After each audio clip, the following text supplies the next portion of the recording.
My parents treated my sister like a golden child, until I exposed her lies and watched her world crumble. I never thought I'd be the person airing my family's dirty laundry online, but honestly, I don't care anymore.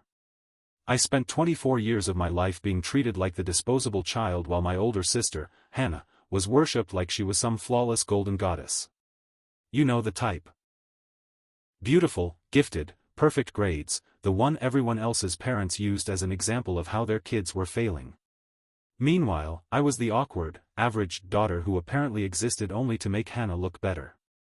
Every time I tried to get any recognition, like when I won a regional art contest in high school or when I landed a full-ride scholarship, my parents would either downplay it or somehow twist it into a compliment about Hannah. Well, you know, Hannah inspired you to be creative. Hannah got a full ride too, but at a better university. It was never enough. Hannah could do no wrong, even when she actually was doing plenty wrong. And that's the part nobody seemed to see. Behind the perfect facade, she was an absolute snake. She cheated on every boyfriend she ever had, stole money from my mom's purse, lied about volunteering hours, and once even got caught shoplifting makeup. But somehow she always managed to spin a story about how it was an accident, or how someone else was to blame. And every time, my parents believed her without question. I learned to keep my head down, stay out of the way, and keep receipts. Literal receipts, as it turned out. Because Hannah never thought I'd have the nerve to expose her. But last year, she took it too far. It started when I got engaged to my boyfriend, Daniel. He's honestly the first person who made me feel like I mattered. We'd been dating for 3 years, and he proposed to me on a trip to Portland. I came home so excited to share the news, and my parents' reaction? A bored, lukewarm congratulations, then immediately asking if Hannah was seeing anyone serious. But Hannah didn't just stop at overshadowing my engagement. She started telling Daniel lies behind my back. Subtle at first, like, "Oh, she gets so emotional sometimes, don't take it personally." Then bigger, "You know, she's really bad with money. I've had to bail her out before." None of it was true. And I guess Daniel was too polite, or too blindsided, to tell me right away. It all blew up when I overheard a conversation between them at my parents' house. I was supposed to be out running errands, but I'd forgotten my wallet. I came back in through the side door and heard Hannah in the living room, putting on her soft, innocent voice. "She's really not ready for marriage, Daniel. I'm telling you this as her sister. She's not stable." Daniel sounded uncomfortable. "I appreciate you caring, but I think that's up to us to work through." Hannah sighed dramatically. "If you ever need to talk, you know you can always come to me." That was the moment something snapped in me. I knew Hannah was manipulative, but hearing her try to sabotage my relationship in real time, after everything, was the last straw. I didn't confront her then. Instead, I left quietly and started planning.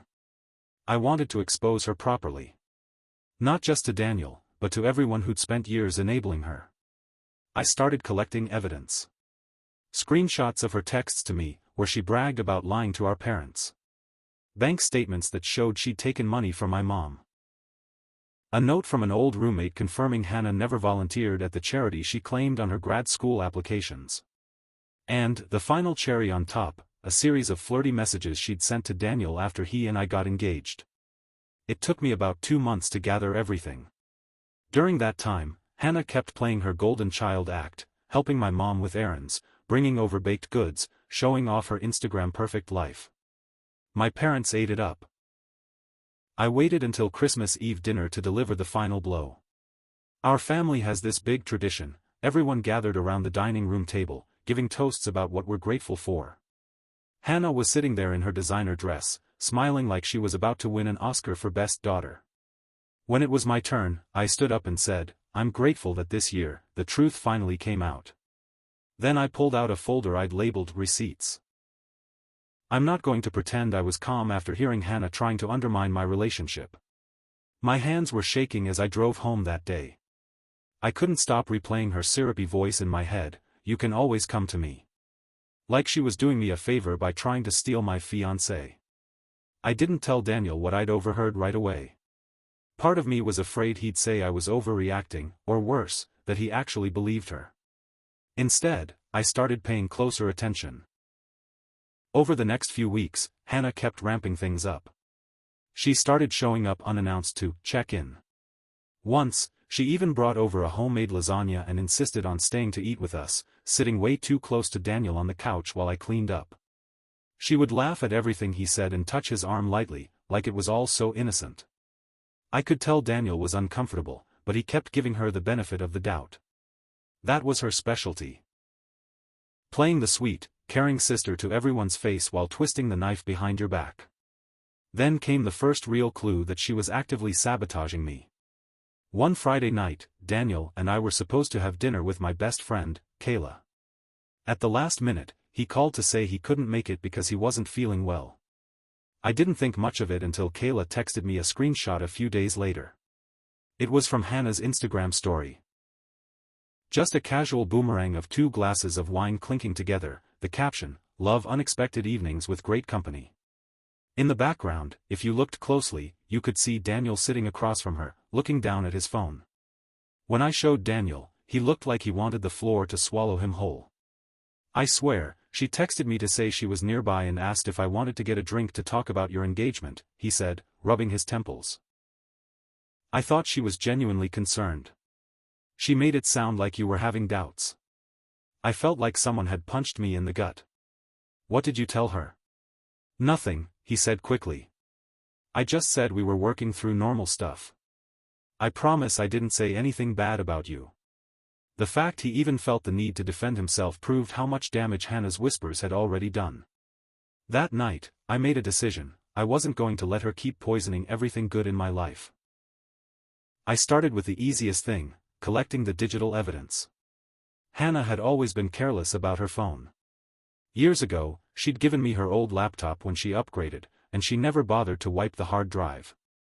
I'd kept it in a box in my closet. I booted it up and started sifting through old emails, messages, photos, anything that could prove what she was really like. It didn't take long to find incriminating stuff. Emails where she bragged to her college friends about lying on her grad school applications.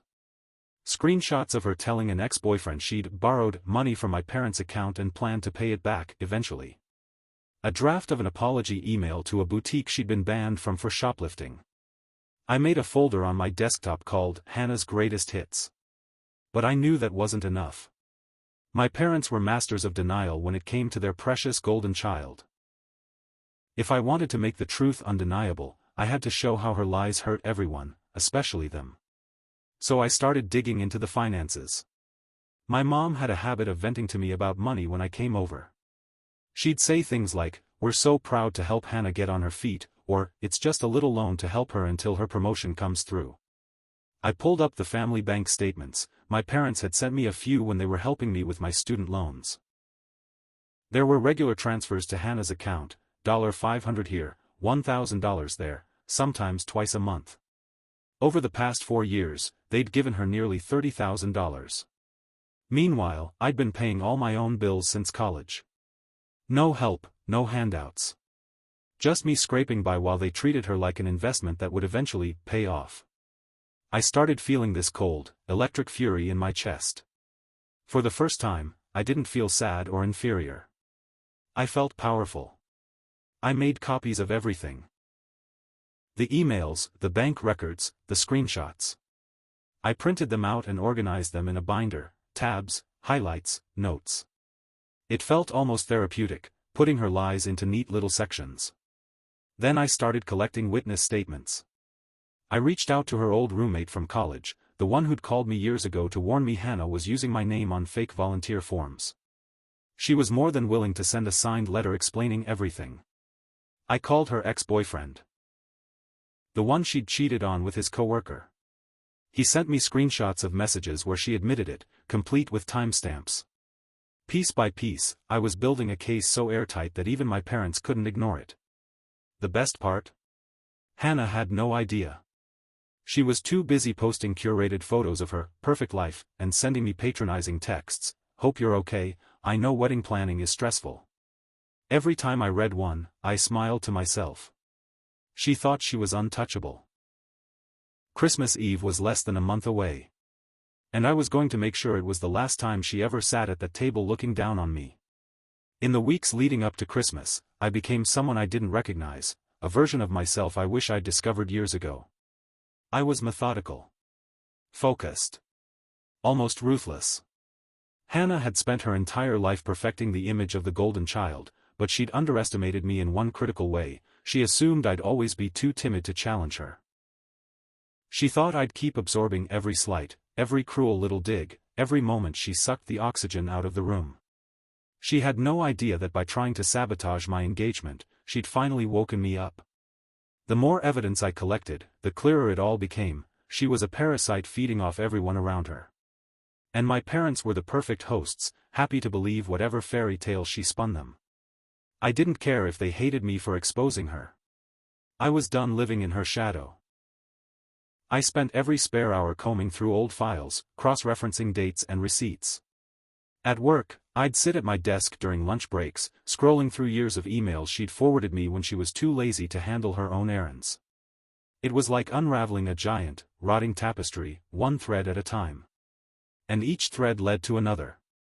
There was the internship she bragged about, the one she claimed she'd earned over hundreds of applicants. Turned out, she'd lied about the number of hours she'd worked there, padding her resume with fabricated projects. I found her emails begging the program coordinator to just sign off on the form. There was the time she lost my mom's anniversary bracelet. The insurance claim she filed to replace it. In one of her messages to a friend, she admitted she'd pawned it to pay off a credit card bill. And then there was Daniel. I finally sat down with him, determined to lay it all out. He deserved to know exactly what she'd been doing. We met at a coffee shop on a rainy Sunday. I could tell he was nervous. He kept fiddling with the sleeve of his sweater. I took a deep breath. I need you to be honest with me. Did Hannah ever say anything about us that made you question me? He looked pained. She implied that you weren't ready. That you were unreliable. That maybe you were only with me because you were scared to be alone. I stared at him, feeling my throat tighten. And you believed her? I didn't want to, he said quickly. But, she's your sister. I thought she was looking out for you. I nodded slowly. That was always Hannah's genius, she never sounded malicious. Just concerned. Just protective. I slid the folder across the table. You need to read this. It took him 20 minutes to get through everything. The messages, the screenshots, the bank transfers. By the end, his face was pale. I swear to you, he said hoarsely, I never would have met her for drinks if I'd known she was lying about you. I believed him. But I also needed him to understand this wasn't just about our relationship, it was about my entire life. She's been doing this since we were kids, I said. And no one ever wanted to see it. He reached across the table and took my hand. What are you going to do? I looked him in the eye. I'm going to end it. In the following days, I prepared every detail. I printed copies of the most damning evidence and sealed them in envelopes addressed to my parents. I even made a backup USB drive with everything saved in labeled folders, just in case she tried to deny it. I started rehearsing what I'd say. I knew it couldn't be an angry rant, it had to be calm, factual, impossible to dismiss as jealousy. I wanted to leave no room for her to spin it. The night before Christmas Eve, I barely slept. I lay in bed replaying every memory. Birthdays where she got twice as many gifts, the time she accidentally spilled grape juice on my prom dress, the way my mother always said, Hannah's just special. You have to understand. I understood perfectly. Christmas Eve came. My parents' house was decked out like something from a catalog, garlands on the staircase, candles flickering on the mantel, platters of food on every surface. Hannah was already there when Daniel and I arrived, wearing a deep red dress and greeting everyone with hugs and kisses. She looked at me over my mother's shoulder and smiled sweetly.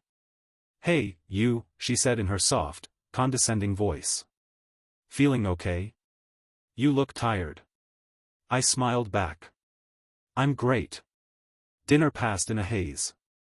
Everyone laughed and complimented Hannah on her generosity and her amazing work ethic. My father beamed with pride when she talked about her promotion. My mother wiped away tears when Hannah presented her with a new necklace, probably paid for with money she'd stolen. Finally, it was time for the toasts. One by one, people stood up and shared what they were grateful for. My father talked about family. My mother talked about resilience. Hannah stood and gave a little speech about never taking love for granted. When she sat down, everyone looked at me expectantly. My heart was hammering so hard I thought it might burst. I stood, picked up my folder, and said, "I'm grateful for the truth." Hannah's smile froze. My father frowned. "What do you mean?" I looked around the table, meeting each person's eyes. I've spent my entire life being told I was less. That I was dramatic, jealous, insecure. But tonight, I want you all to see what I've seen. I opened the folder and started passing out copies of the evidence. Hannah's face drained of color. "What is this?" I kept my voice calm. "It's everything you've lied about for the past 10 years. No one spoke. I turned to my parents. "You always told me to be honest. So here it is." I sat back down and watched her world begin to crumble. For a few seconds, the entire room was so quiet I could hear the tick of the old grandfather clock by the window. My mother was the first to react. She picked up the stack of papers I'd handed her and began flipping through them, her face paling with every page. My father frowned and started reading over her shoulder. Hannah didn't move. She just stared at me, her mouth slightly open. "Is this supposed to be some kind of joke?" she said finally, her voice too bright, too brittle. "No," I said evenly. "This is your life. I just organized it for you." Daniel shifted beside me. He was tense but resolute, his hand resting on my knee like he was ready to keep me steady if I needed it. My mother cleared her throat, her voice wavering. "I don't understand. Where did you get all this?" "From her own emails. From her old laptop. From people she's lied to. From bank statements showing exactly how much money you've given her while she told you she was doing fine." My father looked up sharply. $30,000? Hannah's chin lifted. "I paid most of that back." "No, you didn't," I said quietly. "There are the transfers, and here," I reached into my folder and pulled out a spreadsheet I'd made, "is the timeline. You've been living off them for years while telling everyone you were successful." My mother looked stricken. "Hannah, why would you?" Hannah's eyes flashed. "Oh, please. You're really going to take her word for it over mine?" "She's always been jealous. This is just her little revenge fantasy because she can't stand that I cut her off. Better than me?" The table went silent again. I took a steadying breath. "You can say it out loud. You've believed it your whole life." My father slammed his hand on the table, making the silverware jump. "Enough. We're not doing this here." I met his eyes, feeling something inside me go cold. "When, then? When will we do it? When she's lied her way into taking even more from you? When she's finally decided she's bored with pretending to care about this family?" My father opened his mouth to answer, but my mother laid a hand on his arm. She looked at Hannah, her expression crumpling in a way I'd never seen before. "Is it true?" she whispered. Hannah's lip trembled. I don't know what she's talking about. This is all twisted. She's making me look like, the emails are right there," I said. "Screenshots. Dates. Times. Her bragging about how easy it is to manipulate you." My mother pressed a trembling hand to her mouth. I turned to Daniel. "Tell them what she did." He swallowed. "I didn't want to believe it. But she tried to convince me not to marry her. She told me she thought your daughter was unstable. She invited me for drinks behind her back. I have the messages." Hannah's face went scarlet. "You bastard," she hissed. "I was trying to protect you." "No," Daniel said quietly. "You were trying to have me." The air was so thick I thought I might choke on it. I didn't feel triumphant in that moment. I felt raw. Exposed. But beneath it, there was a grim satisfaction. Finally, no one could pretend they didn't see her for what she was. My father leaned back in his chair, rubbing his temples. I don't even know what to say. Say whatever you want, I told him. But don't say you didn't know anymore. Hannah stood up abruptly, her chair scraping the floor. I'm not going to sit here and be attacked on Christmas Eve. I've done everything for this family. My mother looked at her. Then why did you steal from us? Hannah's jaw clenched. I needed help. But I knew you'd only give it to me if you thought I was succeeding. For a second, she sounded almost small. Almost vulnerable. But then she straightened and shot me a look of pure venom. This is your fault, she spat. You've always wanted to ruin me. You're pathetic. I didn't flinch. Maybe. But at least I'm not a liar. Without another word, she grabbed her purse and stormed out of the dining room. The front door slammed a moment later, leaving a stunned silence in her wake. I sat down heavily. My hands were shaking, but I forced myself to look at my parents. I know this was awful, I said. But you needed to know.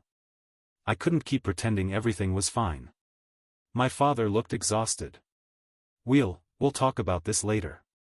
I nodded. That was enough for now. After a moment, Daniel squeezed my hand. Come on, he murmured. Let's go. We left the house together, stepping into the icy night. I expected to feel shattered. Instead, I felt light. Like I'd finally cut away something that had been strangling me for years. The next day, I woke up to a flurry of messages. My mother had texted me a dozen times, asking if we could talk. My father left a voicemail, his voice hoarse and uncertain. But the most surprising message was from Hannah. It was short. Just 2 lines. You think you've won. You haven't seen what I can do. I stared at the screen, feeling a slow, cold anger settle in my chest. I'd thought exposing her would be the end. But Hannah wasn't done yet. I should have known Hannah wouldn't just disappear. She'd spent her whole life polishing her reputation to a mirror shine. The idea that I'd cracked it in a single night must have driven her mad. The morning after Christmas, she began her counterattack. First came the social media posts. She didn't mention me by name, she was too smart for that. But she made a string of vague, carefully worded updates. Sad when people you love can't stand to see you happy. Some people will do anything for attention. Family doesn't always mean loyalty. Within hours, she had dozens of sympathetic comments. Ignore the haters, you're amazing. Stay strong, babe. They're just jealous. I didn't respond. I refused to get into a public war with her. If she wanted to spin herself as the victim, she could. The people who mattered had already seen the truth. But she wasn't content with just playing martyr. The next evening, my mother called me, her voice trembling. Honey, Hannah came over. She says you hacked her accounts. That you faked those emails. I closed my eyes, pressing my fingers to my forehead. You know that isn't true. I don't know what to think, she whispered. She was in tears. She says she's never felt so betrayed. I almost laughed. Of course she was in tears. Hannah could cry on command when it served her. Mom, I didn't fake anything, I said firmly. Everything I showed you was real. If you don't believe me, ask Daniel. Ask her ex-boyfriend. Ask her old roommate. There was a long silence. I don't want this to destroy our family, she finally said. It already has, I told her. I'm not going to pretend anymore. When I hung up, I felt sick. This was exactly why I'd waited so long to speak up, because I knew no matter what evidence I had, there would always be that reflex to protect Hannah. I sat on the couch, staring at nothing, while Daniel made tea in the kitchen. When he came over and set the mug in front of me, I looked up at him helplessly. She's never going to stop, I whispered. He rubbed my shoulder. Then you have to decide how much of your life you're willing to let her infect. That night, I thought about everything Hannah had taken from me. Not just money or recognition. She'd stolen years of peace. Of confidence. Of the belief that I was worthy of love without her overshadowing me. And I decided she wasn't going to take one more thing. The next morning, I called my parents. I need space, I told them. You can believe her if you want to. But I'm not going to keep proving my worth. My father sounded weary. I don't know what to say to you. You don't have to say anything, I replied. I'm done. I hung up before I could second-guess myself. For the first time, I felt free. The next few days were quiet. Hannah went on posting cryptic quotes and curated selfies, carefully avoiding specifics. My parents didn't call again. But then, a week later, Daniel got a message request on Instagram from a burner account. It was a photo of him and me out at dinner, circled in red. The caption read, "Hope she told you about her little meltdown in college. Ask her about it." He showed it to me, his jaw tight. I knew exactly what she was referring to. My sophomore year, when I'd had a panic attack so severe I'd ended up in the ER. Hannah had always dangled that over me like a weapon. "Do you want me to block it?" Daniel asked. "No," I said quietly. "I want to answer." I logged into my own account and posted a story. Just a black background with white text. Yes, I had a mental health crisis in college. I'm not ashamed of it. Recovery is part of my story. If someone wants to weaponize that, it says more about them than me. Within minutes, the burner account disappeared. Hannah hadn't expected me to own it. I realized in that moment that she was losing control. Her power had always come from my silence, from my fear that if I spoke up, I'd look petty or unstable. But I wasn't afraid anymore. 2 days later, my mother called again. "I've been thinking," she said hesitantly. "About everything. About how you've always felt. Maybe we failed you." I didn't say anything. I wasn't ready to absolve her. "She's been calling non-stop," my mother continued. "Saying you're trying to ruin her life. But, some of the things you showed us, I can't unsee them." "She did this to herself," I said. "I know," she whispered. It was the first time she'd ever admitted it out loud. That night, I slept better than I had in years. In the weeks that followed, Hannah kept trying to claw back her narrative. She posted throwbacks to family vacations, carefully cropping me out. She shared long captions about choosing positivity and rising above negativity. I didn't engage. Daniel and I focused on planning our wedding. It felt good to talk about flowers and playlists instead of betrayal. But I knew she wasn't done. She'd always believed she was untouchable. And the idea that I'd stripped that away from her was something she wouldn't forgive. One afternoon, I got an envelope in the mail. No return address. Inside was a single photograph. Me at 14, crying in my bedroom, my face blotchy with tears. Scrawled across the bottom in marker were the words, "You've always been pathetic." I sat on the edge of my bed, staring at it. And then I started to laugh. Because it was so predictable. So desperate. I tore the photo in half, then again, and again, until it was nothing but scraps. She could try to haunt me with the past. But I was done living in it. After I ripped up the photograph, I felt something shift inside me. It was like every time she tried to remind me who I used to be, weak, anxious, overshadowed, she only proved how little power she had left. For weeks, Hannah kept up her campaign. She sent more anonymous messages to Daniel and me, all following the same tired pattern: "You'll never be enough. He doesn't really love you. Everyone knows you're crazy." I saved each one in a folder on my laptop labeled Hannah's Farewell Tour. I never responded. Instead, I focused on moving forward. Daniel and I finalized our wedding plans. We picked a small venue overlooking the bay, just close friends and the handful of family who still deserved an invitation. My mother called once, her voice quiet and tired. "I understand why you're not inviting us," she said. "I didn't say you couldn't come," I told her. "But I won't have her there." "If you can't come without her, I get it." There was a long pause. "I'm so sorry," she whispered. I wanted those words to feel like a victory, but mostly, they just made me sad. My father didn't call at all. And Hannah?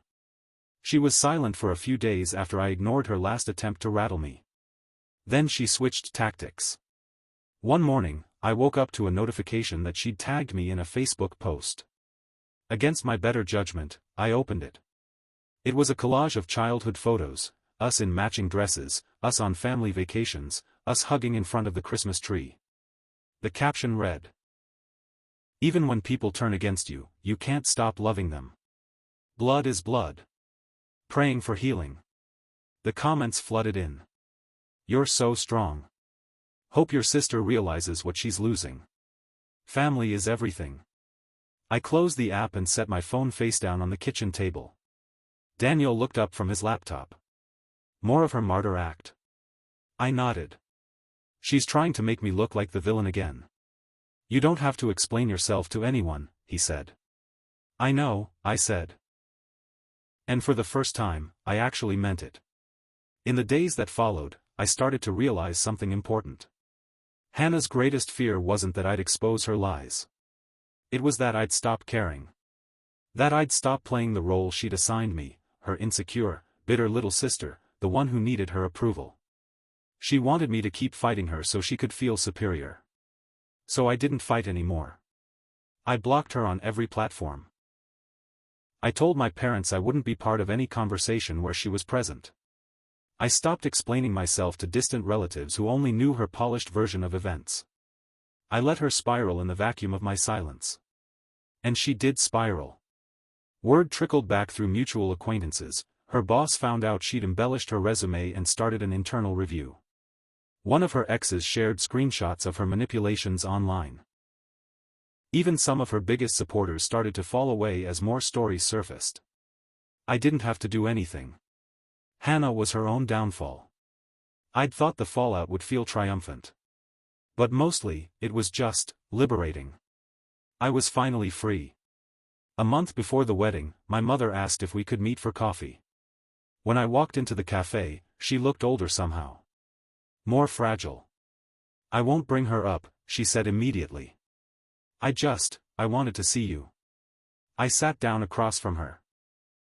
For a moment, neither of us spoke. Then she reached into her purse and pulled out a small velvet box. "This was my grandmother's," she said. "I always meant to give it to you when you got married." Inside was a delicate gold bracelet, simple but beautiful. I looked up, surprised. "You don't have to, I want to," she interrupted. "I should have seen what was happening. I should have protected you." There was a part of me that wanted to reject her apology, to hold on to the anger that had kept me upright for so long. But I was tired of carrying it. "Thank you," I said finally. We sat together for over an hour, talking about everything except Hannah. When I left, I didn't feel healed. But I felt lighter. And that was enough for now. The day of the wedding was warm and clear. We kept it small, just 40 people. Kayla was my maid of honor. Daniel's best friend officiated. I walked down the aisle with no regrets. When we exchanged vows, I felt something settle into place, like my life was finally mine again. Afterward, Daniel and I slipped away to the balcony overlooking the water. "You did it," he whispered, kissing my forehead. "No," I said, smiling. "We did it." I didn't think about Hannah once that day. It was the first time in my life she didn't occupy space in my mind. And that, more than any confrontation or exposure, was the real victory. After the wedding, everything felt different in a way I hadn't anticipated. It wasn't just that I was married, it was that I'd finally reclaimed ownership of my own story. For the first few weeks, there were no messages from Hannah, no attempts to lure me back into her orbit. It was almost eerie how quiet she went. I'd always assumed she'd never stop trying to claw her way back into my life. But when she realized she couldn't provoke me, couldn't bait me into reacting, she seemed to deflate. I think that scared her more than anything I'd exposed. In that silence, I started to rediscover who I was without her voice constantly narrating my failures. Daniel and I moved into a new apartment across town, a sunlit space with creaky floors and a little balcony. Every time I unlocked the door, I felt like I was stepping into a life I'd built on my own terms. I started painting again. Not for anyone else's approval, just because it made me feel calm. One afternoon, I pulled an old sketchbook out of a storage bin and flipped through it. Every page was full of careful drawings, tiny studies of faces, hands, landscapes. It hit me that I'd stopped making art around the same time Hannah's voice had gotten the loudest in my head. I'd internalized her constant message: "You're ordinary. You're forgettable. You're not enough." And somewhere along the line, I'd believed it. Sitting on the floor of my new living room, I realized how much I'd given away. Years of creativity, confidence, self-respect, all parceled out in tiny concessions to keep the peace. I ran my fingertips over a pencil sketch of a tree. I didn't remember drawing it. But the lines were so delicate, so precise, it felt like a glimpse of the girl I used to be. I decided I wanted her back. That week, I signed up for an evening painting class at a community center. The first night, I almost turned around in the parking lot. I could hear Hannah's phantom voice in my head. "You're embarrassing yourself. You'll never be good enough." But then I thought of the day I'd passed out those envelopes at Christmas dinner.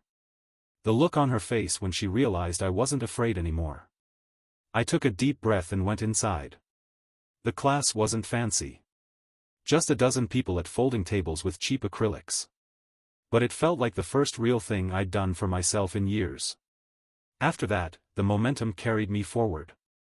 I started volunteering on weekends. I applied for a new job. A position that paid more and valued my skills instead of seeing me as expendable. Little by little, I rebuilt my life. Occasionally, the past still tried to reassert itself. Once, I got a letter in the mail with no return address. Inside was a single sheet of paper: "Someday everyone will see you for what you are." I recognized the handwriting immediately. I didn't bother to reply. I just shredded it and took Daniel's hand as we went out to dinner. Another time, a distant cousin called to check in, which was really just a thinly disguised attempt to gossip. "Your sister says you've been struggling," she said delicately. "I'm doing great," I replied, and meant it. I realized that was the final piece, refusing to let Hannah's version of me take up any more space in other people's minds. I didn't have to convince anyone. I didn't have to prove anything. I just had to live. A few months later, I heard through the grapevine that Hannah had lost her job. The review board had finally decided her resume embellishments were too significant to ignore. She'd moved back in with my parents temporarily. I'd expected to feel vindicated when that happened. But mostly, I felt sad for the hollow way she'd built her life, layer upon layer of deception, until even she probably couldn't tell what was real. I didn't reach out. I didn't need to. My mother called to tell me. I could hear the uncertainty in her voice, like she wanted me to say something to make it all easier. But I'd spent my whole life making things easier for everyone else. So I said the truth. "I hope she figures herself out," I told her. "But I'm not coming back to clean up her mess." There was a pause. "I understand," my mother said softly. After we hung up, I felt a weight lift off my shoulders. That was the last time we spoke about Hannah. I think that was when I knew I'd finally broken free. A year after our wedding, Daniel and I celebrated our anniversary on the same balcony where we'd exchanged vows. We ordered takeout and watched the sun set. As the sky turned pink and gold, I thought about everything it had taken to get here: the betrayals, the heartbreak, the nights I'd doubted my own sanity. I thought about the terrified girl crying in her bedroom while Hannah gloated outside the door. And I realized that girl was gone. I'd grown into someone stronger, someone who didn't need anyone's permission to exist. Someone who knew her own worth. And that was worth more than any apology Hannah could ever offer. The last time I saw Hannah was almost anticlimactic. It was nearly 18 months after the night I'd laid out all her lies in front of the family. I was in a little corner cafe, waiting for a friend. I'd just come from my new job, an organization that actually appreciated me. And I was feeling that quiet sense of satisfaction that comes from building something on your own. When I looked up from my coffee, she was there, standing in the doorway. For a second, we just stared at each other. She looked different. Tired. Her hair was pulled back in a messy bun, and she wore a sweatshirt I didn't recognize. There were faint lines around her mouth I hadn't noticed before. I waited for her to look away first. But she didn't. Instead, she walked over and sat down across from me without asking. I didn't say anything. Neither did she, for a long moment. Finally, she folded her hands on the table and sighed. "You really did it." "Did what?" I asked. My voice was calm. "You ruined everything." I tilted my head. "I think you did that yourself." She flinched, just slightly. I could have unloaded every thought I'd ever had about her manipulations, her cruelty, her need to be adored. But I didn't feel the urge anymore. I was past it. "You know," she said, voice low, "they still love me." "I know," I replied. "And that's between you and them." Her eyes searched my face, like she was trying to find a crack. Some sign that I was still the girl who needed her approval. But she didn't find it. She looked away first. "Do you feel better?" she asked finally. I thought about it. "Yes," I said. "I do." She swallowed, her throat bobbing. "You're never going to forgive me, are you?" I studied her for a moment. The old me would have bent over backward to reassure her, to say something that would smooth things over. But that girl was gone. "I don't know," I said honestly. "I'm not spending my life thinking about it." Her mouth twisted. "You always thought you were so much better than me." I smiled faintly. "No. I just finally realized I didn't have to be worse." We sat there in silence until my friend arrived. I stood up without another word. As I left, I felt her watching me. But I didn't look back. That was the day I understood something I wish I'd learned a decade earlier: closure doesn't always look like a big apology. Sometimes, it's just the moment you realize the person who hurt you has no power anymore. After that, Hannah faded into the background. I heard through my mother that she'd found a new job, less prestigious, fewer people to impress. She was still trying to patch her image together. Still posting curated snapshots of her life. But it didn't touch me anymore. I started sharing my art online, something I never would have dared before.